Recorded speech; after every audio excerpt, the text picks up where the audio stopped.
యేసుక్రీస్తు నామములో పరిశుద్ధాత్మ ఆశీర్వాదమును ప్రతిరోజు చూస్తూ పొందుకుంటున్న ప్రతి ఒక్కరికి హృదయపూర్వక వందనాలు తెలియజేస్తూ ఉన్నాను.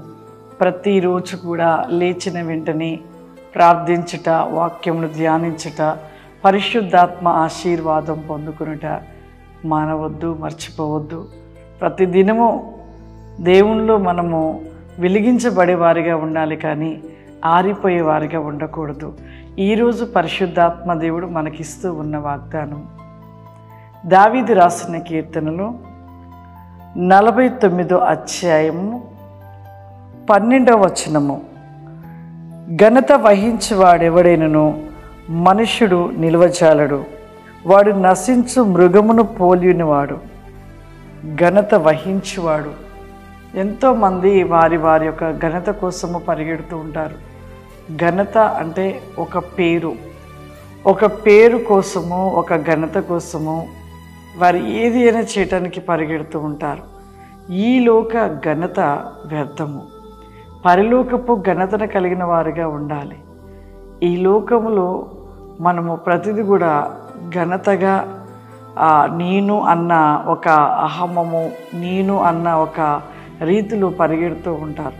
చూడండి, అంటే చాలా స్థలాల్లో ఒకవేళ మందిరాలే కానివ్వండి, ఇంకా ఎక్కడైనా కానివ్వండి, మరి ఏదైనా ఇచ్చినను, ఇంకా ఏ విషయంలో అయినను ముందుగా ఉండాలి, మా పేరు ఉండాలి, ఇచ్చిన దానికి ఒక ఘనతగా నిలబడాలి, ఘనతగా మేము అందరిలో కనపడాలి అనుకుంటూ ఉంటారు.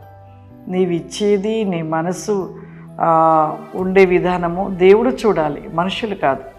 మనుషులు చూస్తే ఆ కొద్దిసేపే నిన్ను పొగడవచ్చు, కానీ దేవుడు చూస్తే ఖచ్చితంగా నీకు అట్టి గొప్ప ఘనత పరలోకంలో, ఈ భూలోకంలో దేవుడు ఏ విధముగా ఇవ్వాలో ఆ విధముగా ఘనతనిస్తాడు. కానీ కొంతమంది మనుషులను చూచట కోసం, మనుషులు చూస్తే చాలు, వారు ముందు మెప్పుగా ఉంటే చాలు అనుకుంటారు. ఎవరైతే అటువంటి మనసు కలిగి ఉన్నప్పుడు దేవుడు వారిని చూడడు. బీద విధవరాలు తను ఇచ్చే తన దగ్గర ఉన్న కొద్దీ ఆ యొక్క ఒక్క కాసు తీసుకువెళ్ళి మరి ఎవరికి తెలియకుండా ఆ ఉండిలో వేసింది.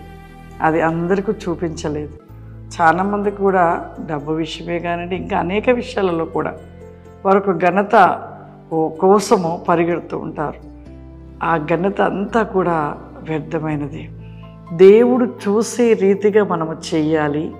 దేవుడికి ఇష్టకరమైన రీతిలో మనము నడుస్తూ దేవునికి ఇష్టకరంగా చెయ్యాలి. కానీ మనుషులకు కనపడినట్లుగా, మనుషులు చూచినట్లుగా, మనుషులు ఎందుకు పొగడతలుగా, ఇవన్నీ కూడా అవి వ్యర్థమైనవి. ఆ పొగడతల కోసం పరిగెట్టే వారిని దేవుడు ఎప్పటికీ చూడడు. అదొకటి జ్ఞాపకం చేసుకురండి. దేవుడు మనల్ని చూడాలంటే దేవునికి మనకు మాత్రమే తెలియాలి. దేవునికి మాత్రమే మనం ఏది చేసినా దేవుడు చూసినట్లుగా ఉండాలి. కానీ ఈ లోక పొగడతల కోసం పరిగెడితే ఇక్కడ దేవుడు ఏమంటున్నాడు ఒక మాట, వాడు నశించు మృగమును పోలిన వాడంట. చనిపోయిన ఒక మృగము, ఇంకా చనిపోయాక అది ఎక్కడ కూడా కనపడదు తన చూచుటకు. కానీ అది ఎప్పటికి కూడా ఒక నశించిపోయిన దానికి, ఇక దానికి ఎప్పటికీ కూడా విలువ ఉండదు. అందుకే అంటారు, ఘనతని ఆశించి పొగడత కోసం పరిగెట్టే వాళ్ళదంట, వాళ్ళు నశించిన మృగమును పోలి ఉంటూ ఉంటుందంట. అంటే ఇక అది ఎప్పటికీ కూడా పనికిరానిది.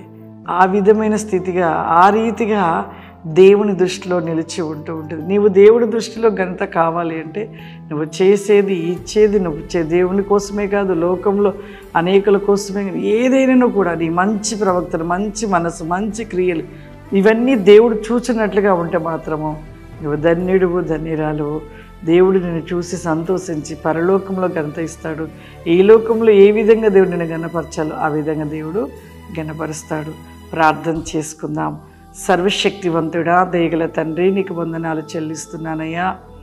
ఈ దినము నాయన, ఈ వాగ్దాన వేకమైన పరిలోక ప్రతిని కోస్టి కామ్ది మైకో ఫ్లవరీ కామ్ది మైకెని ఫ్లవరీ మా పరిశుద్ధాత్మ ఆశీర్వాదమును చూస్తూ పొందుకుడిన ప్రతి బిడ్డను మీరు జ్ఞాపకము చేసుకునండి ప్రభా. ఈ దినము ఎవరైతే వాక్యాన్ని విని ధ్యానిస్తూ ప్రతివేకముగా నీ తౌస్తి మోదిలి స్టిన్ మీ గ్లో బైకెన్ గ్లోబరీ కావరీ my is my lead the బ్లైకెని క్లో ఫ్లవరీ కామ్ది మై క్లిస్టెల్ బికా ఫ్లవరీ మా ఏసయ్యా ప్రతి ఒక్కరిని కూడా నా ప్రభా నీ ఆత్మ చేత నింపడి, మీ శక్తి చేత నింపడి, మీ జ్ఞానము చేత నింపడి. ఈ లోక ఘనత వ్యర్థమైనది ప్రభా. నీ యందు ప్రతివేకమును కలిగి భయభక్తులు కలిగి నీ మాట వినుటిలో ప్రతివేకములో అతి క్రీషలోస్తివి నీకు ఇష్టకరముగా నిలిచి ఉన్నట్లు అట్టి ఘనత వేకాస్తి కామ్ది మైక్లో బ్లైకెనికా ఫ్లవరిమా ప్రతి బిడ్డను దీవించి ఆశీర్వదించండి నాయన. వారికి ఏ సమస్యలు ఉన్నాయి ప్రభా అటు సమస్యల నుండి విడిపించండి పరిశుద్ధాత్ముడా. నీకు వందనాలు.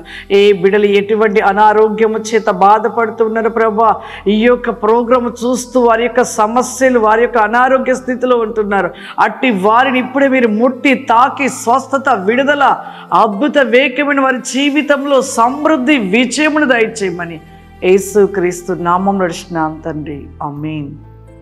God bless you. దేవుడు మిమ్మల్ని దీవించును గాక. ఆమేన్.